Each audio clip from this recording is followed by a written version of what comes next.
Hello, lovely people. I did a little vote on my community tab, and people wanted to see a video about my suggestions for affordable alternatives to expensive perfumes. So this is not a dupe video because it's easy to kind of find dupes in terms of you can go to La Rive, you can go to loads of the Middle Eastern brands that do lots of dupes. There's loads of dupe houses. So the idea of this isn't for me to be like, oh, this is a dupe of this. It's perfumes that I have smelt that I think either smell very similar to, in the kind of same profile or same feel as an expensive perfume I've smelt, or something that I prefer to the expensive version, that just sort of shares certain notes and shares a general vibe. So when I got this little sample of M. Mikolev Ylang in gold, I was really looking forward to smell this because I do like Ylang, and I had heard people waxing lyrical about this perfume, so I was excited to sniff it. And I could not believe it when I smelt this, because this is I don't think it's like brand new, but this is a relatively modern perfume. It smells almost identical to an old classic. So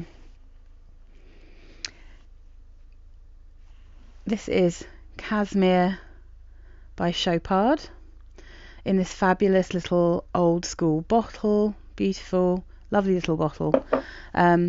Some people describe this as a vanilla perfume. Some people describe it as Ylang. Some people think it's really peachy.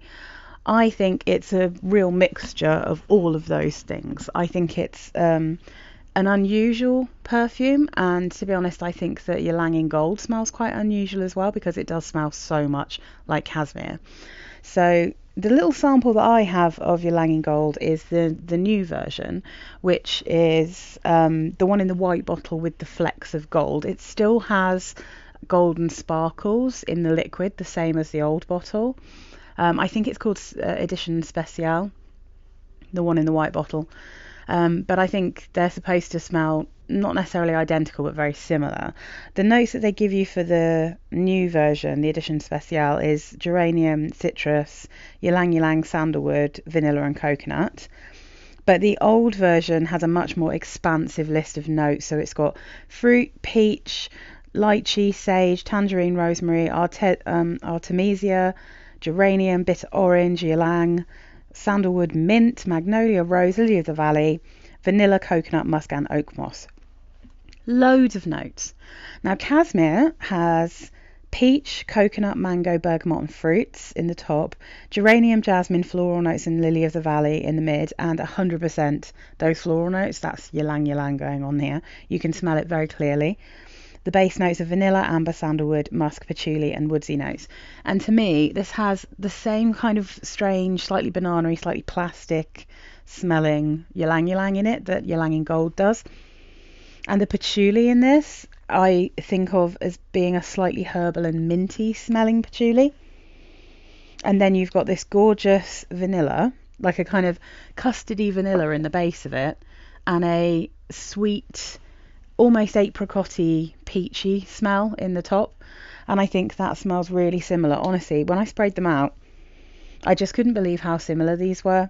Now, this is going to set you back, I don't know, what, 100 more? Maybe £150. I got this for £15, this 30ml. So I would say it's a really good alternative to go for if you want to try it.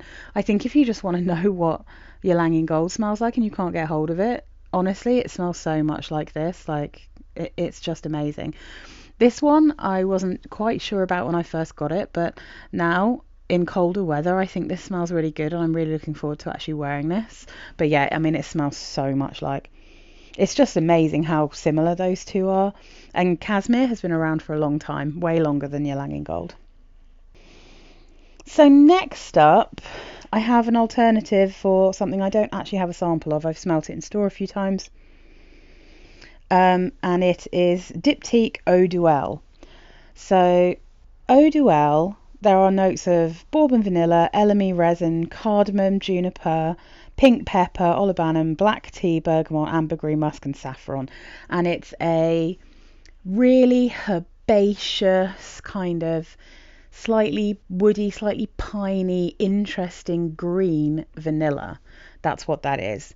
Now, I think that this perfume smells so similar to that, and exactly the same kind of feel to it.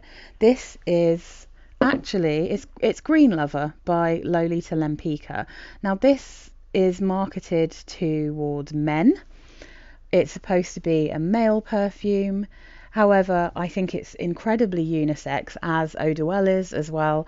I think it really has a lot of the same elements. So the notes here are green mandarin and pepper in the top, and then the middle notes are gin, mint, juniper berries.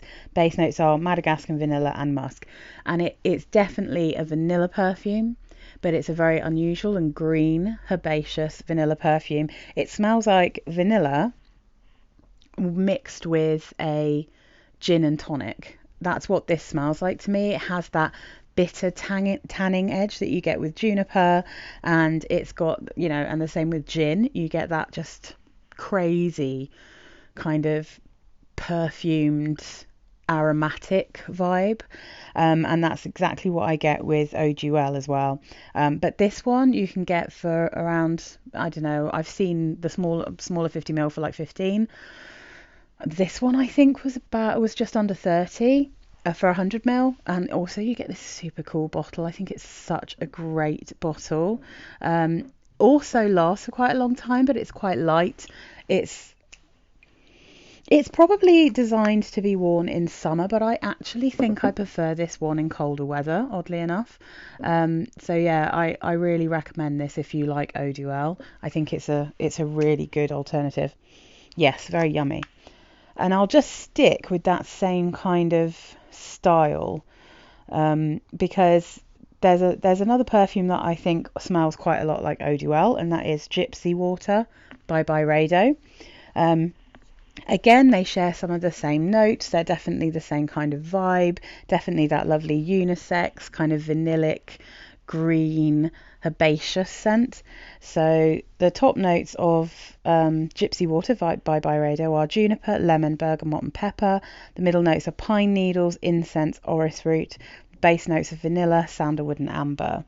Now, I think what is quite a nice, really good value alternative to that perfume is one that kind of did the rounds a while back. People were talking about it quite a lot when I first joined up to YouTube, and that is CK Into You. So yeah, I don't like this bottle. It's got this amazing coloured liquid inside. I almost kind of want to take off all the plastic, but I don't think that's going to be possible to do. But it's got this slightly strange bottle, lovely kind of beautiful coloured liquid inside. And this is a quite odd, woody, slightly piney smelling vanilla.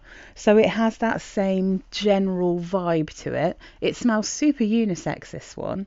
But it's got a beautiful kind of bright citrus in it, so it shares that lemon bergamot kind of vibes that you get in the Gypsy Water.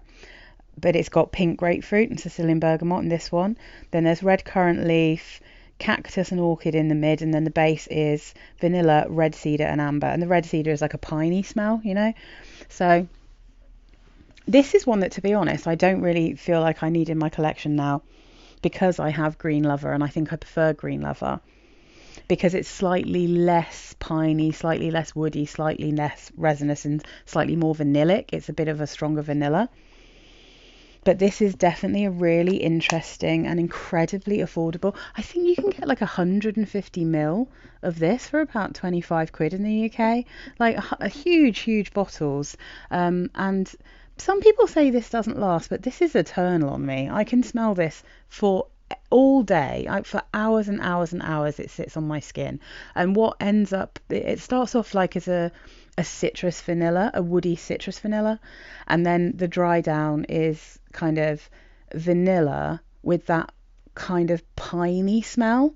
So again, super unisex, super easy wear, super cheap and cheerful, definitely in that same kind of realm as Eau de Well and Gypsy Water. So something else I'm rather fond of is Jo Malone Scarlet Poppy. So I have a sample. This is a sample of the original Scarlet Poppy from the red bottle, and then I also have a sample of the current version of Scarlet Poppy in the much darker bottle with the silver lid. Now I can smell a difference between the two of them. This one I think is slightly less fruity, it's not quite as bright. I don't think it's quite as sweet, but it's obviously they're both incredibly similar to each other. Now I really like this perfume, and the perfume I'm going to suggest is not like exactly the same as it, but it really gives me the same feel. So in the original Jo Malone Scarlet Poppy, you've got top notes of ambrette, middle notes of orris, fig and poppy, base notes tonka bean, heliotrope and barley. And I really feel like this is like a really creamy tonka bean perfume with a kind of powdery, a sort of almost powdery almondy kind of smell. It's very cozy, comforting, very, very sweet. And then it has this kind of almost red fruit scent in there mixed in. I think the new version almost smells like a cherry bakewell or something. It's got that kind of almost cherry jam smell to it, even though it's fig. So for me, though, it really massively reminds me of how I feel when I'm wearing Stash Unspoken by Sarah Jessica Parker. So this to me is a slightly powdery sandalwood and tonka bean perfume. Now, instead of the red berries that you get in Scarlet Poppy, in Stash what you get is quince, so it's more of a kind of slightly citrusy fruit, and then you've got a pink pepper that kind of makes this a bit warmer, but it's not super peppery. It also has honeysuckle, peony and wisteria in this, so I'd say the wisteria and the honeysuckle are the things I can smell. It's got olibanum, it's got musk, sandalwood and tonka bean. But the tonka bean is really, really strong in this. It's very sweet. It's really cozy. It's like the kind of thing you want to smell on a jumper. But it just really reminds me, when I first smelled Scarlet Poppy, I didn't really click. But then as I started wearing this again, as the weather cooled down, I realised that I just don't need to get a bottle of Scarlet Poppy, just because I get that exact same feeling wearing Stash Unspoken as I do from Scarlet Poppy. So it just sort of became, I don't need to get a perfume that smells almost exactly the same but just has a little bit of a red fruit vibe in it, because, Scarlet Poppy lasts okay, this one lasts okay, but that the price difference is humongous. Stash Unspoken in the UK, you can get it 100ml for £15. So I mean it, and I have backups of this because I absolutely love this perfume. But yeah, I think if you like Scarlet Poppy, you might be really into Stash Unspoken. So the next one that I think might be a good option is if you like Irresistible from Givenchy, which is something I see recommended quite a bit on YouTube. It's not like a massively expensive perfume by any means. You can sometimes get it discounted, but that is like a nice, pretty floral pear perfume. That's what I think that one smells like. It's not hugely sweet, but it's got a nice sweet vibe in it. The notes are pear and ambrette, rose iris, and the base notes are musk and Virginia cedar. And I found it to smell of a tiny bit chemically to me, but I think that might be the kind of musk that Givenchy use in that. And I found the cedar quite woody, and I wasn't mad for that particular perfume. But what I do have, which I think really reminded me of it at the time when I was smelling that sample, is this one, which I'm sure you've seen some people talk about before. This is Anais Premier Delice. So this is the Anais pear perfume, basically. Now the notes in Premier Delice are pear, orange, bergamot and galbanum in the top. Middle notes of peony and hyacinth. The base notes are cacao and cedar. So this general profile wise really, really reminded me of the Givenchy Irresistible. As did actually, there's a Escada perfume called Fairy Love that smells really similar as well to both this and to the Givenchy, although I think that is probably the sweetest out of them. But this, I think, the nice thing about this perfume is that it's a sweet pear perfume that smells, I think, just like tinned pears, but it has a grown-up kind of vibe to it. It doesn't smell like a child's perfume at all. It smells like a grown-up perfume because you do get those florals poking through a little bit, but then you have this beautiful sweet kind of cacao when it dries down. So it kind of, to me, smells like you're eating pears in syrup sprinkled with cocoa powder while sitting next to a bunch of flowers. That's the kind of vibe I get from this. And the good thing about Premier de Lis, you can get it's normally like around £30 for a 100ml bottle, but it's so strong and it lasts for ages. This, because it's one of the older perfumes, and Cacharel are notorious for making very, very strong perfumes. This one, I mean, I'm not sure it would be for you if you are someone who very easily gets headaches, but I sometimes get headaches and this doesn't give me a headache. But it is very strong. I can only wear this in cold weather. It lasts for ages on your clothes. It's eternal. So it's incredibly good value for money, I would say, Premier de Lis. So if you're looking for a nice pear perfume and you don't want to pay Givenchy prices, then this might be a good one for you. And let's finish up with something a little bit on the classic side.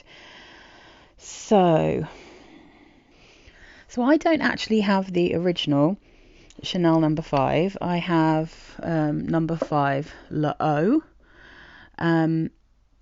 But the original, obviously, is a very well respected classic perfume. It's one of the most famous perfumes and the most popular perfumes to ever have existed. One of the earliest. I think it's the first aldehyde perfume. I think it came out in 1921, which is wild to think about that now, isn't it? It's absolutely fabulous. It's over 100 years old, which is absolutely magical. Now I have Le Eau because this one, I managed to get this on eBay for a steal, and it's like a modern version, I would say, like a very modern interpretation of the original No. 5. It's still an aldehydic perfume, but it's not a chypre. So it's kind of musky and pretty, and it's just really nice. But the original Chanel No. 5, I'll just get this one out of the way. The original No. 5, the notes, I'm looking at the kind of modern version of the eau de parfum that you get now rather than the old civet version, So the notes here are aldehydes, ylang ylang, neroli, bergamot and peach, middle notes of iris, jasmine, rose, lily of the valley, base notes sandalwood, vanilla, oak moss, patchouli and vetiver. So you've got that classic chypre base notes. You've got the citrus in the top, you've got the flowers, and then you've got the aldehydes. Absolutely classic. Now, it wasn't much later that this perfume that I'm about to talk about came out. This one came out in 1927, so this is not far off being 100 years old either.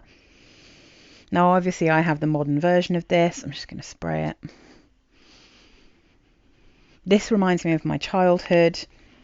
I can get a bottle of this in the UK for around £5. This is Coty, and it's called Lemon.